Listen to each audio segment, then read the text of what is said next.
Once upon a time, or about 3 years ago, I got a call out of the blue from two editors at Marvel Comics, Sana Amanat and Stephen Wecker. And they pitched me a very simple idea. We want to create a new, young American Muslim superheroine and put her on her own monthly comic book series. And I went silent for a moment because inside I was thinking, no, you're crazy. You'll have to hire an intern just to open all the hate mail.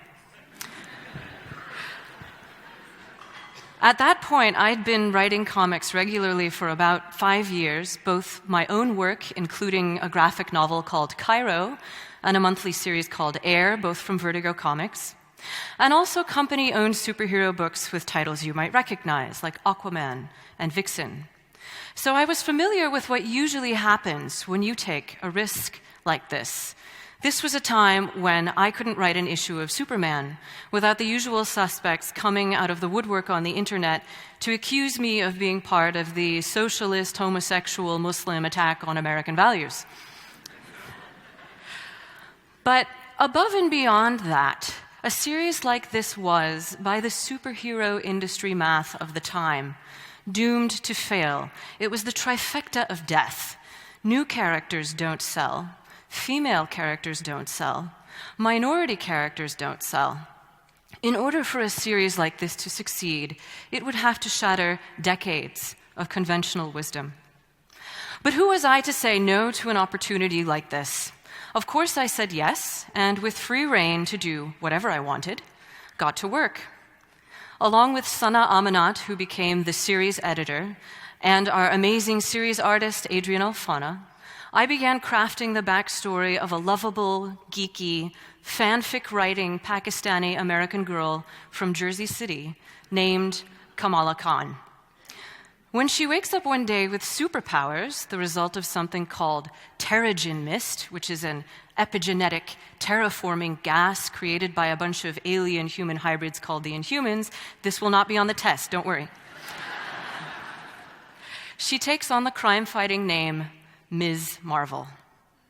And along with a large dog-like alien sidekick named Lockjaw, she faces off against the forces that menace her hometown of Jersey City. Giant robots, genetically altered sewer alligators, gentrification, and an evil clone of Thomas Edison with the head of a cockatiel. And along the way, the kinds of coming-of-age foibles anybody who has ever been to high school would recognize. Since there was a possibility that this series was going to be an epic flop, I felt I was at liberty to tell exactly the kind of story I wanted to tell. We had nothing to lose. I wasn't interested in writing some kind of model minority book. I wanted to do more. I wanted to create a love letter to the younger millennials who were the series' target audience. I wanted to create a hero from a background that is often misunderstood and maligned, for a generation that is often misunderstood and maligned. And this brought me face to face with a question that many people in the publishing world and in the general public are asking themselves these days. How do you tell stories for a millennial audience? How do you write books for a generation that to outsiders seems preoccupied with despair? I saw in the Muslim community and in millennials parallel forms of anxiety, a sense that the future is slipping through our fingers. But I also saw parallel forms of resilience, a profound, emphatic belief that what we do now matters anyway. And so as I set about crafting challenges for young Kamala Khan to face, I had in mind a saying attributed to the Prophet Muhammad that seemed particularly relevant. If the hour of reckoning falls upon you, and you are holding a seedling in your hand, plant the seedling. To write for a millennial audience is to write for what climate psychologist Per Espen Stoknes calls the Great Grief. Millennials have inherited a dying planet. Unlike older generations who foresaw a future in which we'd all drive electric cars and have mini nuclear power plants in our basements, this generation has been told on an almost daily basis that it is probably too late to fix the worst of the damage. So it's not surprising that when you look at the kinds of books and films and video games that millennials and their younger siblings in Gen Z tend to consume, a strong apocalyptic trend emerges. There are lots of zombie stories. 28 Days Later, The Walking Dead, I, Zombie, Warm Bodies, I Am Legend, Fallout, The Last of Us, possibly one of the most artful video games of all time. And if not zombies, then children and young adults pitted against corrupt, rapacious, hyper-capitalist, world-destroying, middle-aged people. The Hunger Games, Divergent, The Maze Runner. Millennials are, in many ways, also millennialists. They anticipate perhaps not the end of the world, but certainly the end of the world we know. Yet these are not stories about despair. This is one thing that I think the media and the general public consistently get wrong about millennials. They don't like to despair about the future. They do like to reckon with the future. They have rejected the cult of positive thinking that has dominated for so many decades, the idea that we can be saved by hard work and relentless optimism alone. This is a generation that prefers to know exactly how bad things are. Yet if you look at the majority of those stories I just mentioned, you see that the plurality are stories about hope, about survival, about ad hoc families struggling to stay together. Sometimes the endings of these stories aren't happy, it's true. But they do suggest one thing that I think is critical to millennial thinking, and which I try to incorporate into Ms. Marvel as well. Sometimes a mess stays a mess. There is not always a way out, but there is always a way forward. Plant the seedling. Another theme that emerges both in conversation with my younger readers and in the kinds of books they tend to consume is the following. If the system is broken, you cannot fix the system from within. You have to create a new one. This is an overarching theme both in The Hunger Games and in Divergent, which I mentioned earlier. Both are wildly successful young adult series in which the heroes completely dismantle the political system in order to save the day. It might also help explain the unlikely rise of outsider candidates in our own real-world political atmosphere right now, driven in no small part by younger voters. This is a generation passionately committed to fighting injustice, even though they often have wildly differing ideas about how to go about it.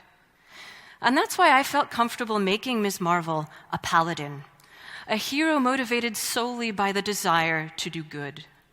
The trend over the past several decades in superhero comics had been to go darker, to give superheroes motivations rooted in violence, in vengeance, in the torture or murder or abduction of a loved one.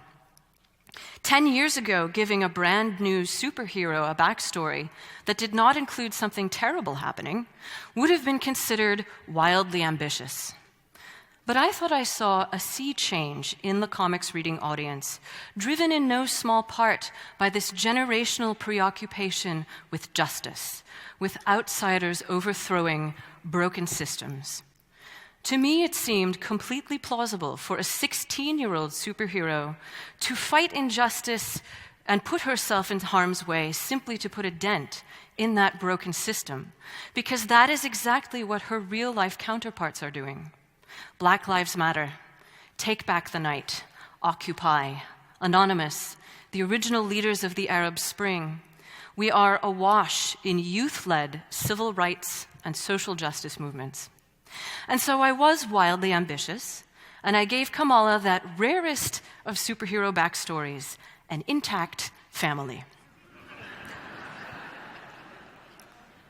Nobody dies, no one is orphaned, no one is murdered. She takes on that superhero mantle to put a dent in that broken system. She knows she can't save everybody, but she can save somebody. Plant the seedling. Sana and Adrian and I sent the first issue of Ms. Marvel out into the world in February of 2014. We were prepared for anything. We were certainly prepared for failure, possibly even ridicule. We were not prepared for the series to get coverage from the New York Times and CNN and the BBC and Al Jazeera and the Colbert Report. We were not prepared for comic book fans to start dressing up as Ms. Marvel before the series even launched. We certainly weren't prepared for issue 1 to get 8 printings, or for the digital edition to become Marvel Comics' best-selling digital comic of all time.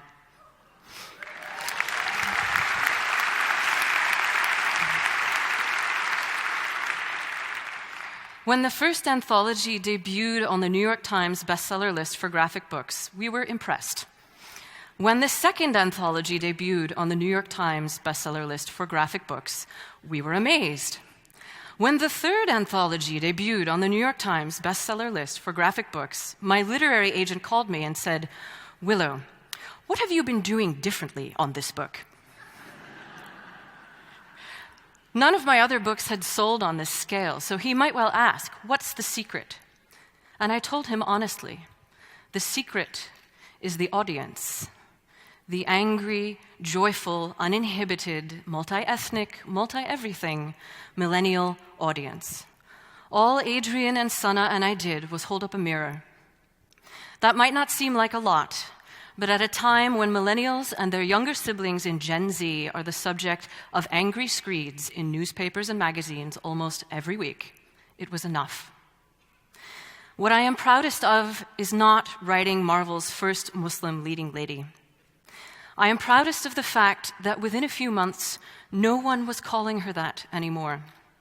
They were calling her this generation's Spider-Man. We had shattered the old industry math. The post-Ms. Marvel superhero landscape is completely different from what existed when I was a teenager reading the umpteenth Batman reboot. There are more women.